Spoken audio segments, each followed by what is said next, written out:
আজকে অল্প করে একটা চাটনি দেখাই, চলো। খুব একটা বড় ভিডিও করব না, চাটনি তৈরিটা করতে ঠিক যতটুকু সময় লাগে, বেশি কথাও বলবো না।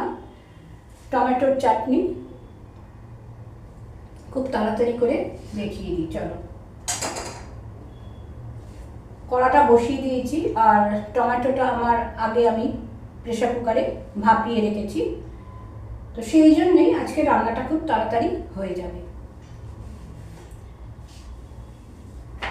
সবাইকে আন্তরিক শুভেচ্ছা জানিয়ে আজকের ছোট্ট একটা ভিডিও আমি শুরু করছি।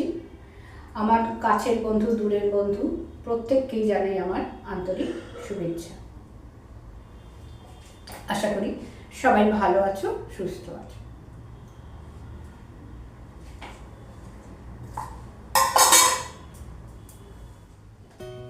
কাজু, কিশমিশ, চারমগজ, বিভিন্ন ধরনের ইনগ্রিডিয়েন্টস ছাড়াও খুব সাধারণভাবে খুব তাড়াতাড়ি একটা টমেটোর চাটনি আমরা বানিয়ে নিই, চলো।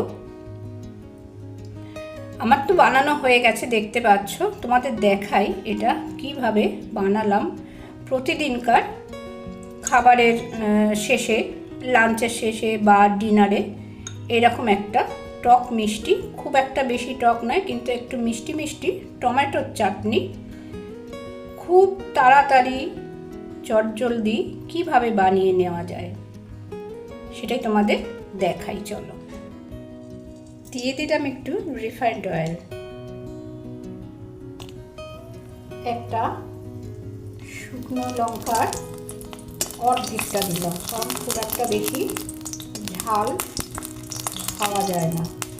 যারা ঝাল ভালোবাসে তারা পুরোটাই দেবে। একটু পাঁচ ফোড়ন, একটা তেজপাতা, টমেটো প্রেসার কুকারে একটু সিদ্ধ করে রেখেছি। আজকাল টমেটো একটু শক্ত হয় তো, তাই প্রেসার কুকারে সিদ্ধ করে রেখেছি। এটা আমি এবার দিয়ে দেব।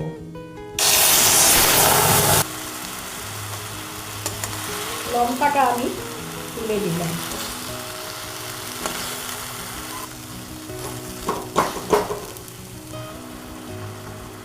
একটু হলুদ গুঁড়ো,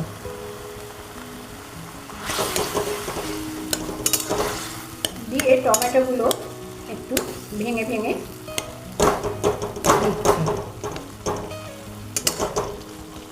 টমেটোগুলো একটু ভেঙে ভেঙে দিচ্ছি।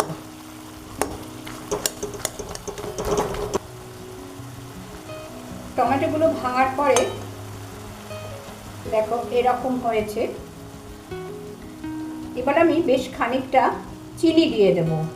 চিনি দিলে দেখবে রঙটা আরও বেশ লালচে হয়ে যাবে। আমি এখানে রঙের জন্য কোনো শুকনো লঙ্কার গুঁড়ো অথবা কাশ্মীরি লাল কিংবা কোনো কালার দিলাম না।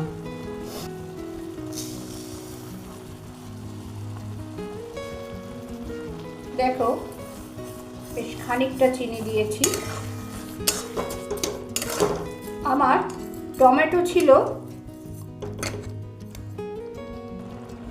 3টে বড় সাইজের ছিল, আর চিনি দিলাম আমি টেবিল চামচের 3 টেবিল চামচ।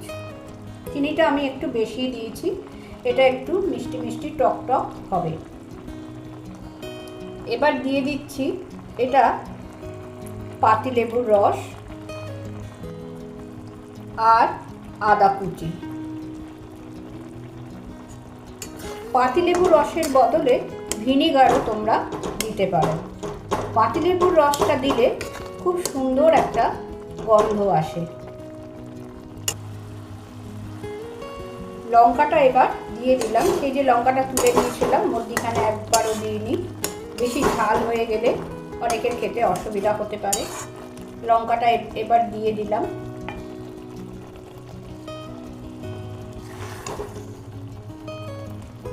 একটু কিছুক্ষণ ফুটিয়ে নিয়েছি। তৈরি হয়ে গেছে আমার আদা কুচি, পাতিলেবুর রস দিয়ে টমেটো মিষ্টি চাটনি। গ্যাসের ফ্লেমটা অফ করে দিলাম। কেউ যদি মিষ্টি কম খাও তাহলে কিন্তু মিষ্টিটা কম দেবে। যদি টক বেশি খাও, পাতিলেবুর রসটা একটু বেশি দেবে। কোনো কোনো টমেটো একটু টক কম হয়, সেখানে একটু বেশি পাতিলেবুর রসটা দেবে নামানোর সময়। আমাদের প্রতিদিনকার জন্যে এই রকম একটা টমেটোর চাটনি আমরা তৈরি করে রাখতেই পারি। চাটনি বা টক জাতীয় কোনো রান্না সবসময় কাচের পাত্রে তোলা ভালো, কারণ কাচের পাত্রের সঙ্গে কোনো টক জিনিসে কোনো রকম রিয়াকশান হয় না। তাহলে আজকের চাটনিটা তোমাদের কেমন লাগলো আমাকে কমেন্ট করে জানিও, আর ভালো লাগলে একটু লাইক শেয়ার করে দিও। তাহলে ভিডিওটা আজ এখানেই শেষ করলাম। সবাই ভালো থেকো, সুস্থ থেকো, নিজের প্রতি খেয়াল রেখো, আর সেই সাথে বাড়ির অন্যান্যদের প্রতিও খেয়াল রেখো যতটা সম্ভব। পরের দিন আসছি আবার কোনো রেসিপি নিয়ে। ধন্যবাদ।